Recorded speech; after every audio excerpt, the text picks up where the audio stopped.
Câmara, Campinas.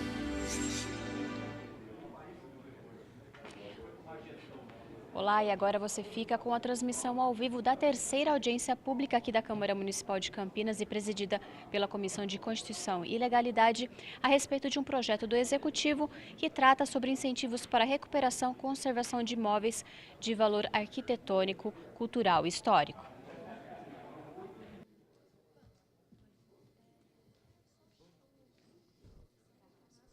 Bom dia a todos. Estamos mais uma vez aqui para realizar a 20ª audiência pública da Comissão de Constituição e Legalidade sobre o PLC 65 de 2015, processo 220.432, de autoria do senhor prefeito municipal, que acrescenta parágrafo único ao artigo 5º e altera a redação do anexo 2 da Lei Complementar número 28, de 3 de setembro de 2009, que dispõe sobre incentivos para recuperação e conservação de imóveis de valor cultural, histórico e arquitetônico do município de Campinas e disciplina o artigo 72 da Lei Complementar número 15, de 27 de dezembro de 2006, que dispõe sobre o plano diretor do município de Campinas. Nesse momento, gostaria de convidar o secretário municipal de Cultura, Ney Carrasco, para fazer parte e compor essa mesa, e também do líder de governo, vereador André von Zuben.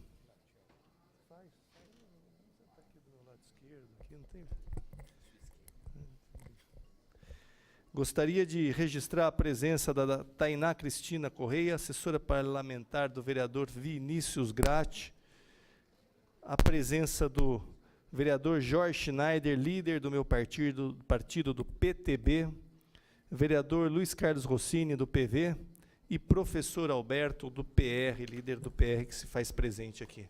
Agradeço a presença do público presente e dos telespectadores da TV Câmara. Vereador André von Zuben, como líder de governo, concedo a palavra para Vossa Excelência para que, se achar necessário, tecer alguns comentários acerca desse encaminhamento do projeto do Executivo para esta casa.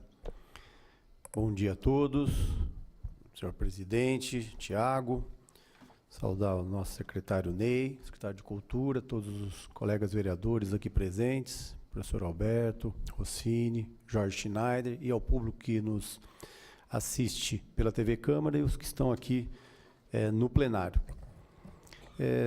Senhor presidente, o secretário Ney provavelmente vai tecer mais detalhes do projeto, mas eu queria ressaltar um aspecto, que é o fato do Executivo, né, nosso prefeito Jonas, estar com essa lei que já foi aprovada aqui na nossa casa para possibilitar o uso de potencial construtivo para recuperação de patrimônio da nossa cidade, agora vem aprimorar essa legislação. Então, é importante demonstrar que esse governo está usando de instrumentos modernos, né, de gestão para valorizar o patrimônio da nossa cidade e possibilitar que ele seja recuperado.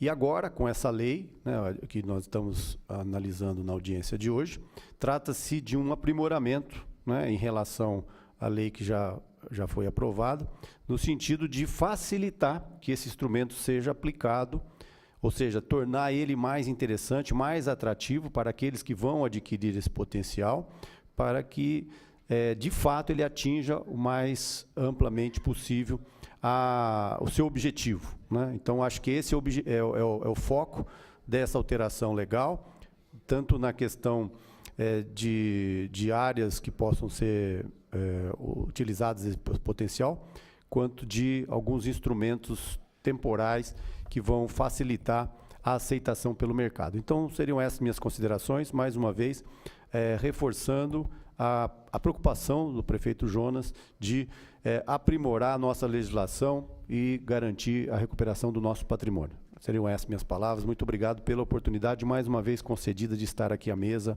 nessa audiência pública. Obrigado.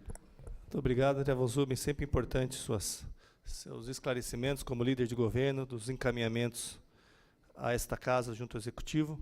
Gostaria de frisar as palavras do vereador André Von Zuben sobre os modelos de gestões implementados e implantados pelo governo, mas também gostaria de ressaltar uma situação que eu admiro muito do secretário de Cultura, é que, nesses anos conduzindo a secretaria, ele teve uma ideia, ele teve uma noção conceitual muito importante. Ele, dentro da secretaria, incentivou os eventos culturais, mas sem esquecer os movimentos culturais que são importantes. E, através dessas diferenças conceituais entre movimentos e eventos culturais, que a gente tem a cultura promovendo a inclusão social e fomentando a economia da nossa cidade. Então, parabéns, né? Eu acho que é isso que é importante, e eu entendo que a cultura tem um papel fundamental dentro da nossa sociedade. Então, eu passo a palavra para o secretário para tecer alguns comentários e esclarecimentos acerca desse projeto que ora debatemos. Muito bem, bom dia, Tiago. Muito obrigado pela sua menção ao trabalho da Secretaria de Cultura, né? Queria cumprimentar aqui o André, que faz parte da mesa com a gente, todos os vereadores presentes, o público, né, meus colegas de governo que estão aí presentes também, de outras secretarias. E vou tentar fazer uma breve exposição do histórico e da natureza desse projeto de lei que está sendo apresentado aqui. O histórico tem que começar lá atrás, né? Campinas tem o privilégio de ter tido o primeiro conselho municipal de patrimônio desse país, que é o CONDEPAC. E, ao longo desses anos, o CONDEPAC é de 87, são quase 30 anos, esse conselho se tornou extremamente respeitado em todo o Brasil, né? O Conselho de Patrimônio de Campinas, o CONDEPAC, ele é referência para o Conselho Estadual, CONDEFAT, e até mesmo para o IFAM, que é o órgão federal ligado a patrimônio. Então, ele é muito respeitado e muito competente.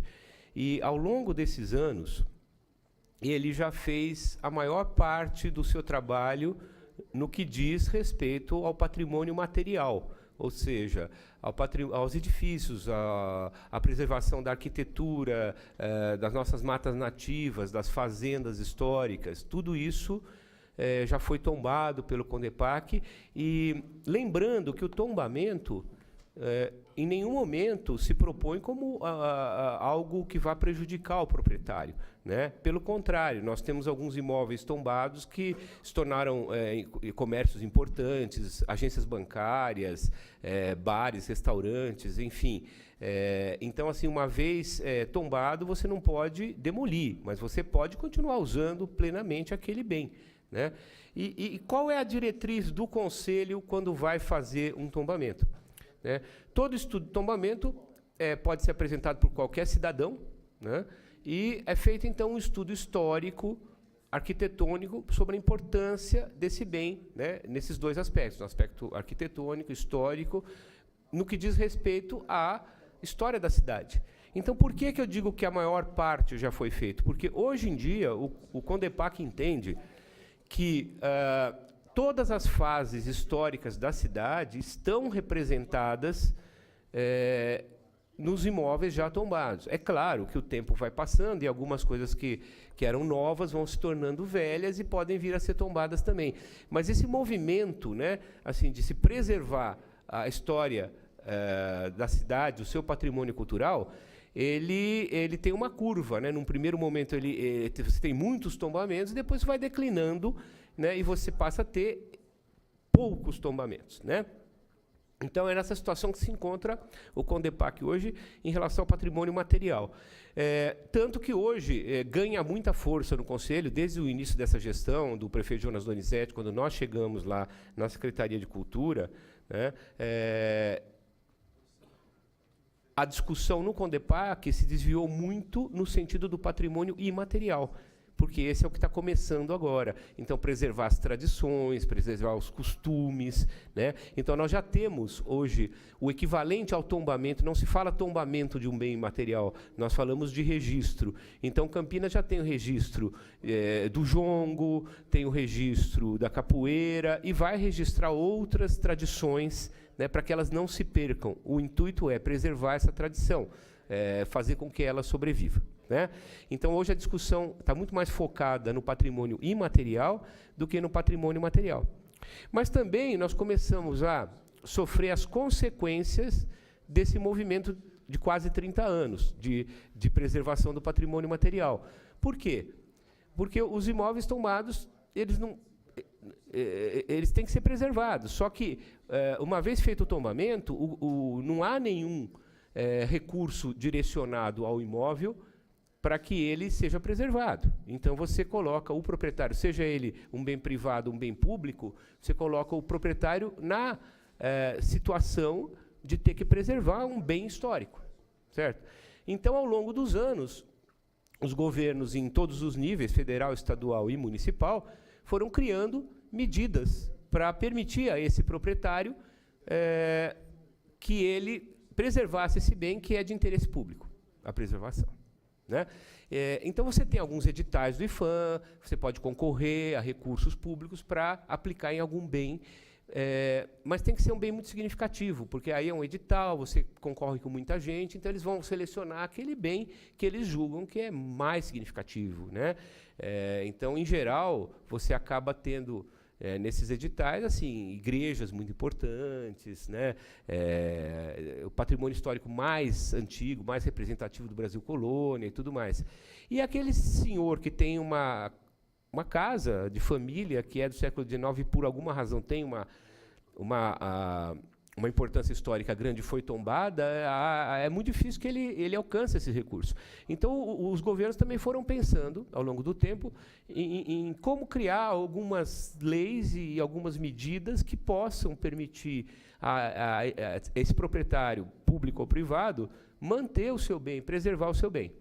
E a lei do potencial construtivo, ela vem nesse sentido. E Campinas está muito bem, a nossa lei está muito bem feita. Há outras cidades em que foram feitas leis de potencial construtivo, mas elas não aconteceram, não vieram a se realizar por problemas de legislação mesmo, da construção da lei.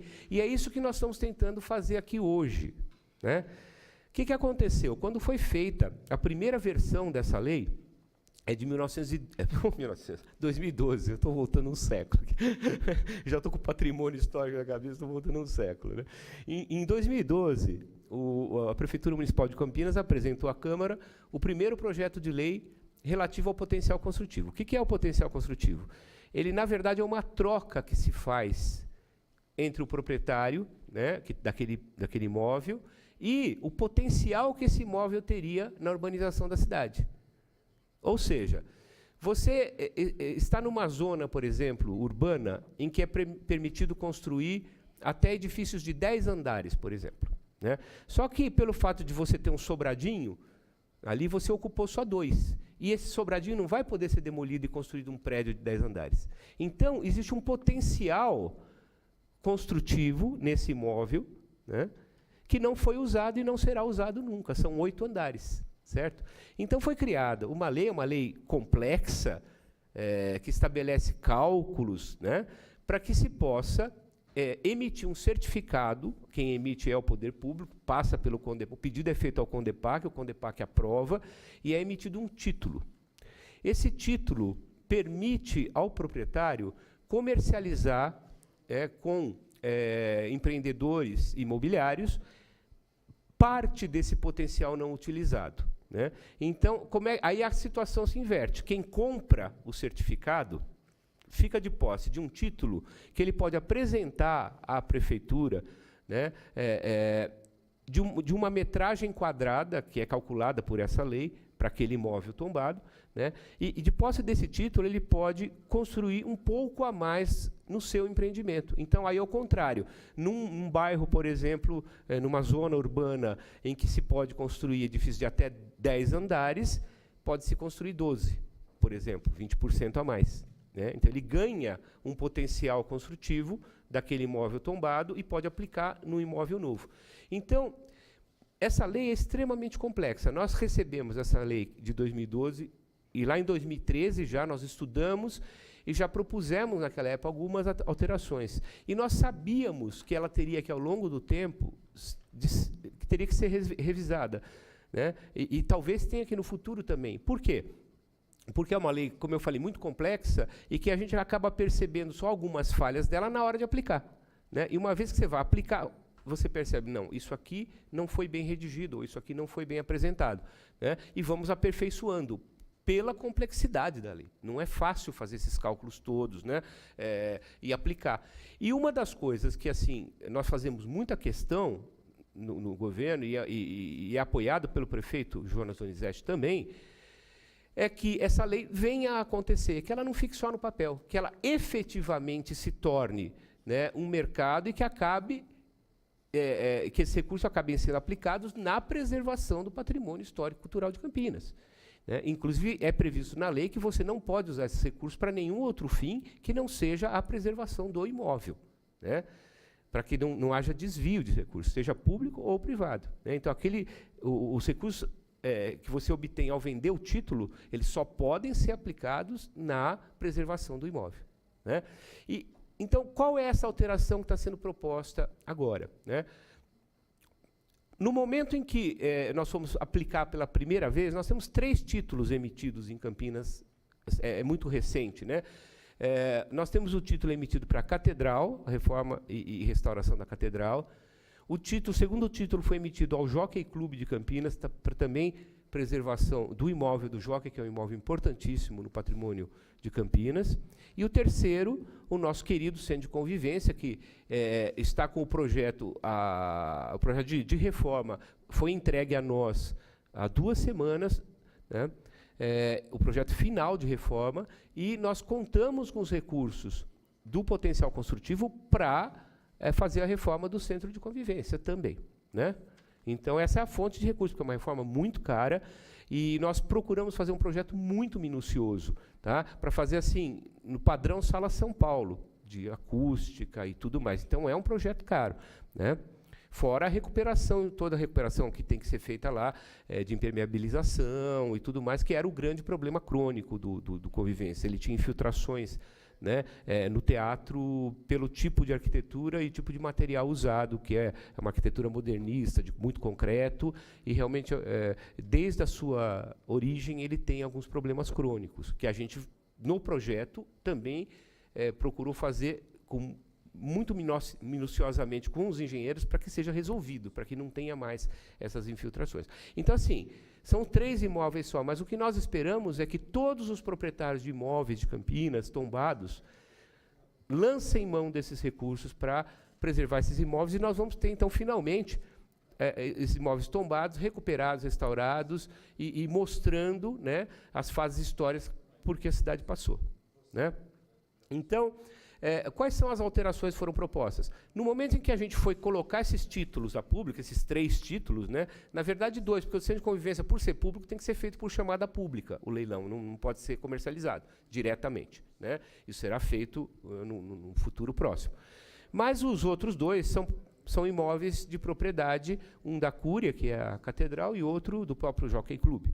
Então, são imóveis privados, eles podem ser comercializados diretamente. E nós percebemos, no momento que eles começaram a ser comercializados, que a lei não aconteceria, né? Que o nosso objetivo é que aconteça, que haja comercialização. E por que nós percebemos isso? Por 2 razões. Primeiro, porque havia... a Secretaria de Planejamento fez um estudo muito minucioso, junto conosco, lá em 2013, para fazer essa primeira revisão da lei, que foi feita lá atrás, e já está em vigor, né? E um estudo muito minucioso das áreas em que pode ser aplicado o potencial construtivo, né? Isso é sensato. Por quê? O planejamento é quem sabe, pelo plano diretor, quais as áreas de maior adensamento urbano, quais as áreas que seriam muito prejudicadas se o potencial fosse aplicado ali. Então, praticamente, naquele primeiro mapa, o planejamento fechou o centro e Cambuí. Falou, olha, aqui vai ter muito adensamento urbano se a gente aplicar essa lei, né? Mas quando a gente foi colocar a lei a público, a gente falou assim, mas espera um pouquinho. O adensamento é realmente no interno dos bairros, mas a gente tem as artérias, né, que são, por natureza, locais de verticalização. Né? Artérias, nós estamos falando das grandes avenidas, né? A Norte-Sul, a Orozimbu Maia, né? São avenidas que já está previsto que elas têm uma verticalização e que não vai provocar um adensamento urbano prejudicial, né, àquela região, como seria no miolo do Cambuí, no miolo do centro. Então, nós fizemos essa primeira alteração que está sendo proposta, que é uma alteração só na tabela, né? Tabela de aplicação. Foram colocadas, incluídas na tabela, as artérias, só isso. O miolo dos bairros, o miolo do Cambuí e o miolo do centro continuam intocados, não pode ser aplicado ali. Né? Mas nós colocamos uma área que é de interesse e que já é previsto que seja verticalizada. Né? Então, essa é a primeira alteração que está sendo proposta. A segunda alteração na verdade, não muda nada de conteúdo, mas é um esclarecimento, porque nós percebemos que havia realmente alguns artigos da lei que estavam colocados de uma maneira que causava dúvidas aos negociantes, ao vendedor e comprador. E isso travaria as negociações. Basicamente, eu vou traduzindo aqui, diz respeito à validade do título. Tá? Estava lá na lei, dito da seguinte maneira, o título de potencial construtivo tem validade de 3 anos e posteriormente pode ser renovado, etc, etc. Isso aí foi colocado na lei, gente, não para o comprador, mas para o vendedor. Por quê? Porque para evitar fraudes. Né? Porque assim, você emite um título de potencial construtivo, você é proprietário do bem, e você não comercializa. 3 anos depois, e se esse imóvel caiu? E se né, naturalmente se deteriorou, caiu, não tem mais recuperação? Então, a cada 3 anos, o título tem que ser renovado. Por quê? Para os técnicos da Secretaria de Cultura, né, da Coordenadoria Setorial de Patrimônio Cultural, que é quem faz a ponte com o Conselho e com o DEPAC, lá você tem técnicos, arquitetos, historiadores, pessoal que conhece muito bem o patrimônio, porque já participam desses estudos de tombamento há 20 anos, né? Funcionários de carreira antigos. Então, assim, a cada 3 anos, eles vão ao imóvel que possui aquele título e atestam: o imóvel ainda está de pé, o imóvel pode ser recuperado. Então, o título continua valendo. Mas se houve uma deterioração do imóvel, eles vão dizer, não, esse título não pode ser renovado, o imóvel se deteriorou e não tem mais recuperação. Entendeu? Então, esse prazo de 3 anos diz respeito ao vendedor do título, ao proprietário do imóvel. Agora, quem compra, né, pode, não tem validade, ele pode aplicar em qualquer momento esse título, porque senão você não cria mercado. Imagine uma situação em que um empreendedor quer acrescentar um pouquinho no seu projeto e compra um título de potencial construtivo, né? Mas ele pode demorar 4, 5 anos para realizar aquele projeto. E aí todo mundo, todos os compradores potenciais ficaram apavorados com isso. Mas e se eu aplicar aqui, né, nesse título, e daqui 3 anos eu perco tudo que eu apliquei? Não. Para o comprador, o título não tem validade. Uma vez que ele compre, né, o proprietário vai ter que imediatamente iniciar a reforma e aplicar os recursos, né, da sua venda do título no imóvel, mas o comprador pode esperar para aplicar esse título na obra que ele quiser, quanto tempo ele quiser, certo? Então, a alteração da redação que está sendo proposta é essa. Nós só esmiuçamos esses 3 anos, né, no caso de vendedor, no caso de comprador, né, o título pode ser aplicado assim, ou o título tem validade, não perde a validade. Essas são as alterações, resumidamente, as alterações propostas aqui. Então, é isso. Eu espero ter sido claro. Se tiver alguma dúvida, eu estou aqui à disposição para responder todas as perguntas. Mas, realmente, é uma lei que vai mudar a cara do patrimônio cultural de Campinas e a qualidade desse patrimônio. Tá? Então, eu entendo que seja uma lei de grande interesse público. Então, muito obrigado. Muito obrigado, secretário. O vereador Jorge Schneider quer tecer alguns comentários. Ressalto que se alguém da plateia aqui, público presente, quiser fazer alguma indagação, se manifestar, aqui à nossa esquerda tem um microfone para que as pessoas possam se manifestar. Vereador Jorge Schneider. Senhor secretário, bom dia. Bom dia. Seja bem-vindo. Eu quero dizer ao senhor que nós, os vereadores, receberam inúmeros, tenho certeza, todos os gabinetes, pessoas querendo saber sobre essa lei. E nós fizemos contato com a secretaria e o senhor não tinha pessoa disponível para elucidar os problemas nossos lá. Quando nós fazíamos as perguntas a respeito da aplicabilidade da lei, isso é questão de 6 meses atrás, as pessoas se perdiam um pouco na orientação.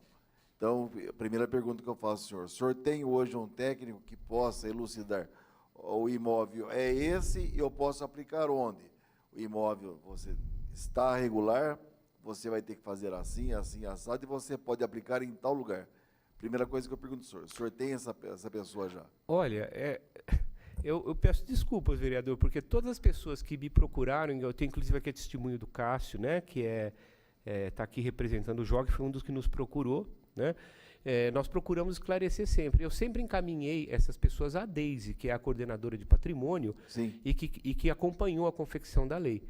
Agora, eu confesso sim que a Deise tem muito claro tudo isso. Porém, a coordenadoria dela, de fato, eu mesmo ouvi algumas coisas equivocadas ali. Mas por quê? Porque ninguém aplicou essa lei ainda. E ela é complexa, como eu falei, e às vezes as pessoas se confundem. Então, nós estamos procurando esclarecer todos ali, né, dos detalhes, porque às vezes o genérico todos sabem. Eu não... Quando a pergunta vai no detalhe, às vezes a pessoa se equivoca mesmo. Por isso que eu recomendo sempre que faça a Deise, que é a coordenadora, ou ao próprio CONDEPAC, que é o conselho que tem conhecimento da lei. A minha colocação não é crítica. Não? Minha colocação é porque se nós vamos passar a divulgar, nós vamos votar uma lei, nós vamos passar a divulgar, nós temos que ter pessoas, um alerta, né? Pessoas em número, inclusive, porque não podemos centralizar na Deise, porque eu digo que a Deise, uma vez por ano, ela está de férias. Quer dizer, naquele mês, se ficar só nela... Mas eu acho que o próprio processo, vereador, vai resolver esse problema. Porque como o processo se inicia no Conselho, a cada pedido feito tem que passar e ser votado no Conselho. Sim. Então, a coordenadoria já tem informação de que vai emitir mais um, né? E aí ela chama esse proprietário e conversa pessoalmente, né? Nós não estamos tendo um volume tão grande assim. Claro, se começar a entrar numa quantidade muito grande, nós vamos ter que setorizar. Então, cada reunião 10, entendeu? Aprovar de 10 em 10, sei lá. Mas eu acho que nem chega a isso, porque também essa lei ela é uma lei finita, assim como o tombamento, que eu falei no início. Tem uma curva. Num primeiro momento, todos os proprietários podem ir. Depois, uma vez aplicado, você tem um declínio, né? Porque não é mais, já não há mais imóveis que possam pedir a emissão do título. É porque nós temos um bairro que chama-se Vila Industrial, que ali, se nós olharmos, em sua maioria tem direito à aplicação da lei. Inclusive o padre Air me procurou, a própria igreja de São José precisa passar por uma reforma, eu disse a respeito da lei, e foi quando nós levamos o problema da igreja lá, que eu não tive as respostas suficientes para tocar. Então, mas nós faremos então agora, já que nós temos as pessoas, nós faremos fluir, inclusive nós vamos passar ao pessoal da Vila Industrial, porque tem muita gente que lá nós temos até ruas que dizem, essa rua não pode asfaltar porque é tombada. Aí eu falo, olha, tombamento de rua para mim é estranho. A rua João Teodoro, o pessoal sofre, quem mora lá sofre naquela rua. Mas aqui não pode. Eu falo, não, é 300 metros do bem tombado, que no caso é a FEPASA, dá mais 300 metros lá. Não, isso já mudou também. Inicialmente, é o que eu falei, essas leis vão sendo aperfeiçoadas, né? Inicialmente foi colocado, de fato, como área envoltória de todo o tombamento, lá em 87, né? As primeiras leis de tombamento.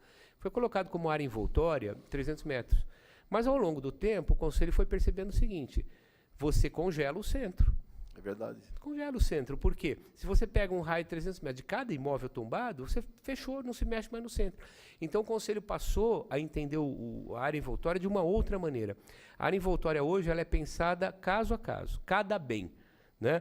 Então, por exemplo, a Igreja do Carmo, é importante a praça. Então, quando você tomba, você põe como área envoltória a praça. Sim. Mas a lateral já está construída, não é área envoltória. Imagine um sujeito que tem um edifício ali ao lado da igreja, ter que pedir autorização para fazer uma reforma, porque está em área envoltória da igreja, mas não tem relação nenhuma com a igreja, né? Então, hoje em dia, a área envoltória ela é pensada em relação à importância daquele espaço do entorno para o bem. E, de fato, na Vila Industrial, existem algumas ruas tombadas, sim, e não pelos 300 metros. Elas foram tombadas por quê? Porque o Conselho e os historiadores entenderam que o pavimento era muito característico da época e não deveria ser mexido, né? Agora, ele não quer dizer que ele não possa ser consertado, que não se possa fazer manutenção. Então, assim, não pode asfaltar, tem que ser paralelepípedo. Mas o paralelepípedo tem que estar bonitinho, sem buracos, arrumadinho, né? Porque nós temos essa rua João Teodoro, é um problema seríssimo. Eu não gostaria de morar naquela rua. Tá. Eu tenho dó daquelas pessoas que sofrem. Bom, como secretário de Cultura e responsável pelo patrimônio e pelos tombamentos, eu estou me colocando à disposição para atendê-lo nesse sentido também, porque, obviamente, não é a cultura que faz a manutenção, mas eu me disponho a conversar com as outras secretarias para fazer a manutenção específica desse local. Que, por exemplo, nunca chegou para mim uma reclamação específica dessa rua. Se o senhor levar para nós essa demanda, eu vou fazer todo o esforço que eu puder lá dentro para a gente conseguir. Não há dúvidas, nós vamos até o final do ano fazer um levantamento da Vila Industrial no tocante aos imóveis que nós precisamos fazer alguma recuperação e por que não está sendo feito. Sim. E todos aqueles que se encaixarem nessa lei, eu vou levar individualmente ao senhor, vou começar pela Igreja de São José, que é um bem tombado, para nós começarmos a trabalhar individualmente na Vila Industrial, porque não pode continuar como está lá. Eu tenho pessoas, amigos lá, que vão perder os seus imóveis por conta de uma lei e eles não sabem que eles podem aproveitar desse potencial. Outra coisa que é importante, já que o senhor está tocando nesse assunto, pode dizer a todo o pessoal da Vila Industrial, que, aliás, é uma das regiões mais queridas pelo patrimônio. O pessoal, esses técnicos do patrimônio, historiadores, arquitetos, eles têm um amor pela Vila Industrial. Sempre que eles falam, a gente percebe a importância histórica dela. O meu carinho é do coração. Carinho e coração mesmo, é verdade. Inclusive, eu gosto muito da Vila Industrial. Então, faça assim e transmita uma informação a todos esses proprietários, que o tombamento não impede a reforma do bem, ela só obriga o proprietário a apresentar essa reforma para o Conselho. E nesses 3 anos e 9 meses que eu presidi o CONDEPAC, eu percebi o seguinte, que não houve uma única reforma recusada. Perfeito. Tá? Não houve uma única recusa. O que acontece é que os técnicos vão lá e visitam o imóvel e falam para o proprietário, olha, essa janela não pode pôr assim, mas assim pode. Eles sempre dão a solução. Né? Perfeito. Não pode tirar essa porta porque mas pode colocar essa aqui. Eles sempre dão a solução para o proprietário. Então, as pessoas às vezes morrem de medo achando que não podem reformar. Podem sim. É só apresentar ao Conselho, o Conselho aprova e o Conselho orienta como fazer. Perfeito. Bom? Tá bom, então. Obrigado. Vereador Luiz Carlos Rossini. Cumprimentar o vereador Thiago Ferrari, que preside a audiência pública, né, Von Zuben, secretário Ney, professor Alberto, Jorge Schneider. 2 questões rápidas.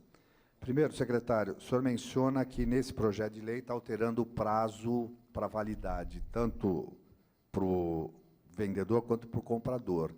Eu não sei se essa orientação está na lei anterior, porque no projeto aqui não está mexendo em prazo. E se fosse... Hã? É uma emenda. Tem uma emenda. É uma emenda. Então, eu não vi, a emenda não está aqui. Outra coisa é o seguinte, se eu entendi bem, se eu tenho, usando o exemplo que o secretário deu, um imóvel que tem um sobradinho e aquela região teria uma possibilidade de construção de um prédio de 10 andares. Quer dizer, a diferença do que ele tem de área construída para os 10 andares é o potencial construtivo que ele pode negociar. Mas não é assim cru. Tá. Porque assim, uma das dúvidas é a seguinte, normalmente esses imóveis que são tombados, ele perde o valor comercial, porque o cara não pode fazer nada lá, a não ser manter o imóvel preservado, né? Se ele poderia, se tiver potencial construtivo e tiver área, utilizar para construir no próprio local. Isso é uma pergunta. Ou só pode ser nessas áreas colocadas e 20% além daquilo que pode nas áreas. Ou seja, aplicar o potencial construtivo, não apenas para preservação e conservação do que ele tem, mas aproveitar o potencial no próprio local. Se isso é possível, porque eu acho que isso, assim, na minha opinião, para aqueles que se sentem injustiçados, falou, tem um negócio lá que é um mico, eu não posso fazer nada e sou obrigado a conservar. Obviamente, a lei dá o recurso para ele manter o bem preservado, ponto. Né? E ele não pode, eventualmente, ele está numa área que poderia ser mais valorizada e não utilizar. Se é possível para essa situação, se não, se a gente poderia pensar em evoluir na legislação visando esse objetivo. Vereador Rossini, boa pergunta. Sim, genericamente sim. O que acontece quando... E nós temos alguns exemplos de imóveis tombados em que se quer fazer um reaproveitamento da área dele. Nós temos vários exemplos, não só em Campinas. Campinas tem poucos até, mas em São Paulo nós temos. Eu já vi em Salvador um exemplo assim também. Ou seja, você tem um casarão, por exemplo, tombado, mas o terreno é muito grande. Então, eu já vi várias situações que se constrói um edifício atrás desse casarão e ele passa a ser parte daquele complexo. Né?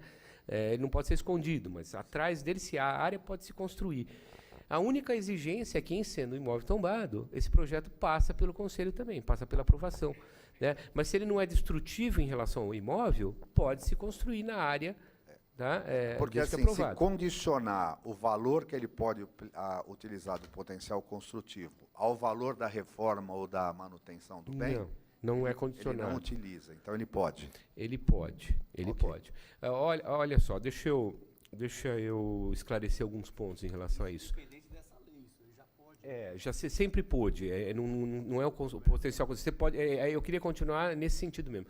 Eu estou falando assim de um genérico que qualquer imóvel que tenha terreno livre pode ser apresentado ao conselho um projeto para se ocupar esse terreno. Tá? Isso. Agora, o detalhe aí do potencial na história. O potencial, a lei diz que, uma vez emitido o título é emitido em metragem quadrada. Tá?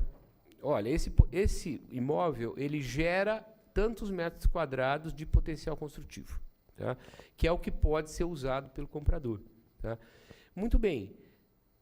Se o próprio proprietário quiser usar o título numa obra sua, no próprio terreno, pode. Ele, no caso, é vendedor e comprador do título.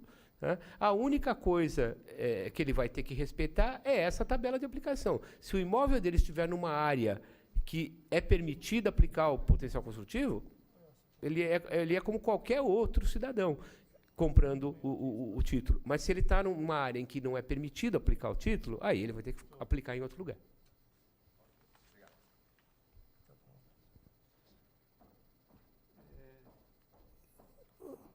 Tem uma pessoa do público que quer fazer o comentário. Eu peço que a pessoa que for se manifestar que se identifique, porque tudo isso aqui é documentado. Sim. Por favor. Bom dia a todos. Bom dia. Eu sou Marcelo, presidente da Associação dos Expositores do Centro de Convivência Cultural, a Feira RIP. Tivemos já, né, Ney Carrasco? Já nos conhecemos. Já nos conhecemos, algumas reuniões, inclusive, até o senhor nos disse a respeito dessa questão do título que vai viabilizar.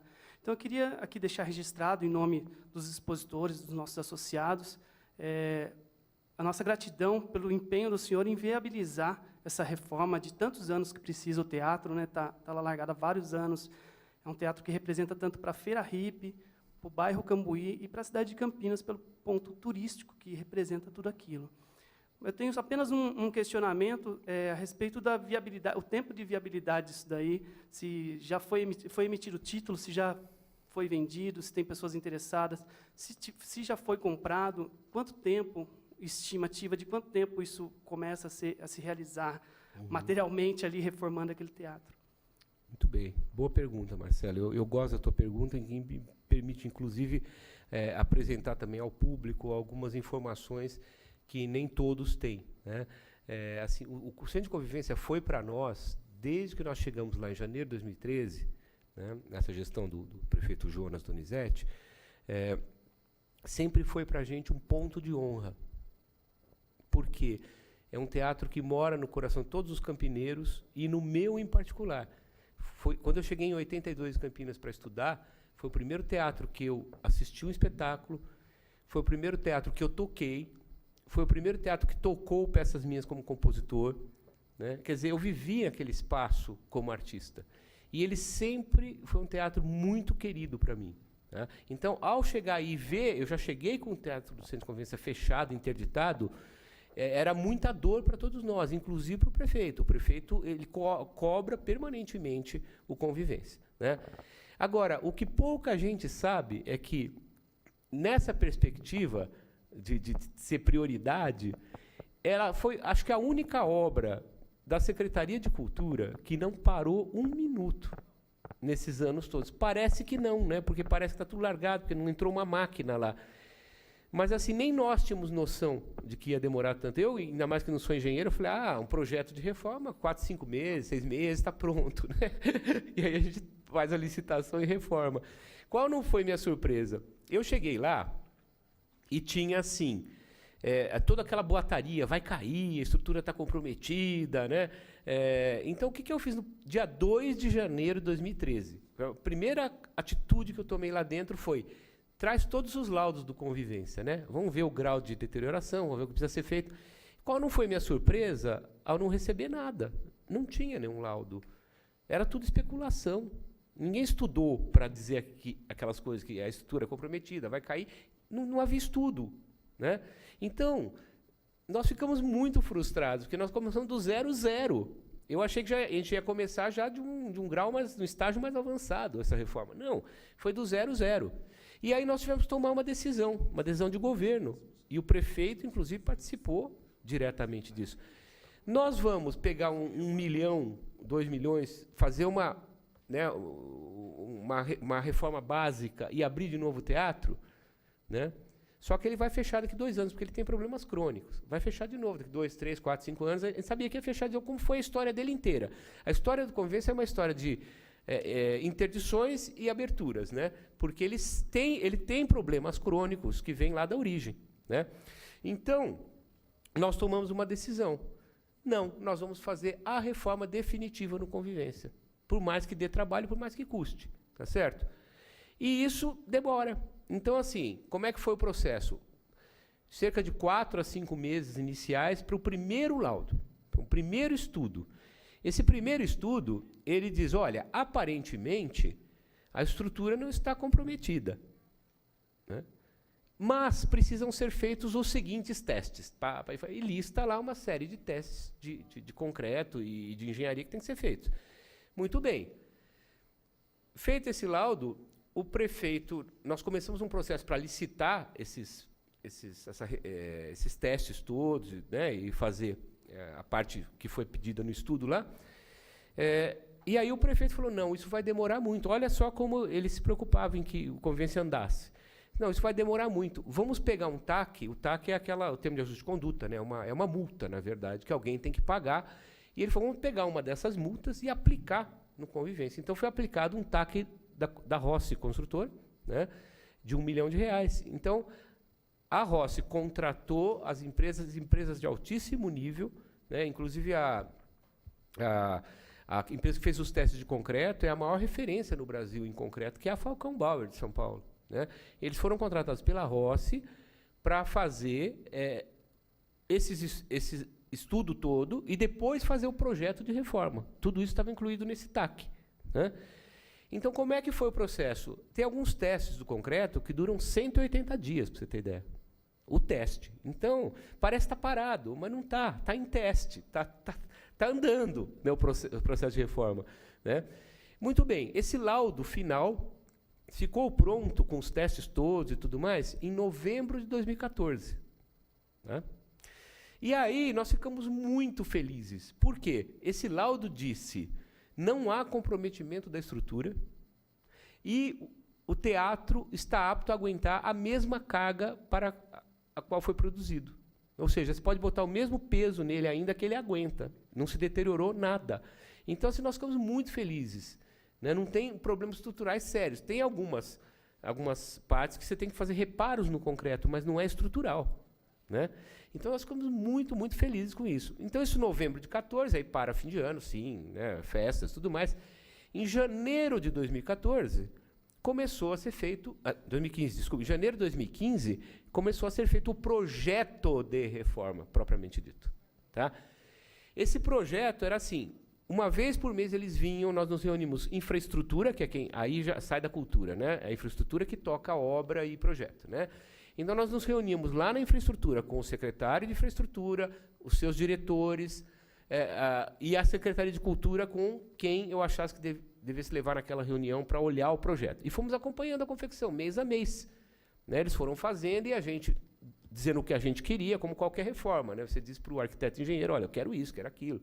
Né? Muda isso. Aí eles traziam uma coisa, não. E eu, particularmente, cuidei, pessoalmente, da parte interna do teatro, da sala mesmo de espetáculos. Né? Que é a minha área, eu conheço melhor. Havia uma companhia contratada especificamente para fazer isso, então eu procurei orientar essa companhia para assim fazer o projeto definitivo mesmo. Sala São Paulo, faz uma coisa assim que vá. O Convêncio já é muito bom, ele tem uma acústica muito boa. Isso também barateia, porque não precisa mexer tanto na acústica como foi o Castro Mendes, por exemplo. Mas mesmo assim eu falei, mas levem ao limite isso, assim, faça um projeto de acústica de primeiríssimo nível, tá? Vamos ativar o fosso do Convivência, que nunca foi. Ele tem um fosso, mas nunca foi ativado. Ele está em tijolo aparente ainda lá embaixo. Né? Nem rebocado foi o fosso. Né? Então, nós vamos fazer o fosso com máquina elevatória, como são os teatros modernos e tudo mais. Entendeu? Então, assim, isso demora. Eu nunca pensei que demorasse tanto. Demora. Então, assim, para vocês terem ideia, eu recebi, como eu falei, o projeto final do Centro de Convivência pronto há 2 semanas. Agora, como acontece o que você perguntou, agora a comercialização? Não, o título está emitido. Só que, em sendo poder público, nós não podemos fazer como a Catedral e Jockey, procurar alguns construtores e ver quem paga melhor e vender. Nós temos que fazer isso por meio de chamada pública. É assim que funciona no poder público. É feito ou um leilão, né, ou uma chamada de venda, né, desse bem público, que é o potencial construtivo, esse certificado. Todos os interessados podem se inscrever e a prefeitura vai vender pelo melhor lance. Né? É assim que funciona. Tá bom? Então, mas tem previsão de quanto vai ter esse chamamento público? Quando vai ter esse chamamento público? Nós estávamos esperando ficar pronto o projeto. Né? Você não pode fazer sem o projeto. Né? Agora, então, a gente apresenta o projeto ao Condepac, né, uma vez que ele... São 30 páginas, é um negócio enorme assim. A gente apresenta ao Condepac, ele aprova, e a gente já pode abrir a chamada pública de leilão do potencial construtivo. Ok. Obrigado, Ney. Eu que agradeço. Não havendo mais inscritos, e decorrência do horário, que a gente vai começar outra audiência pública aqui, gostaria de agradecer ao secretário, Ney Carrasco, que tem conduzido a secretaria de uma forma que eu entendo que ele coloca na secretaria o valor que ela tem, fortalecendo os movimentos, os eventos culturais, mostrando nessa discussão que o tombamento pode deixar de ser um ônus. Aliás, eu acho que dentro desse processo, desse amadurecimento aí com relação aos valores culturais, eu entendo que a gente vai chegar a um tempo que realmente as pessoas vão brigar para ter imóveis tombados, que a gente vê em outros países desenvolvidos, o quanto isso é um atrativo e o quanto isso é importante para a nossa sociedade, porque é através das pessoas conhecendo a história da cidade que elas se sentem pertencentes à cidade. E se sentindo pertencentes à cidade, a participação delas dentro da sociedade de uma forma mais altruísta, mais pacífica, é natural. Por isso que eu entendo que um dos maiores instrumentos para que a gente possa chegar a uma sociedade participativa, uma sociedade altruísta, uma sociedade pacífica, é através da cultura. E eu entendo que o secretário, nesse momento, representa uma pessoa que entende e tem essa responsabilidade para conduzir as políticas públicas culturais da nossa cidade nesse sentido. Parabéns, Ney. Muito obrigado a todos, Thiago, pela participação. Declaro encerrada às 11h50 a presente audiência pública.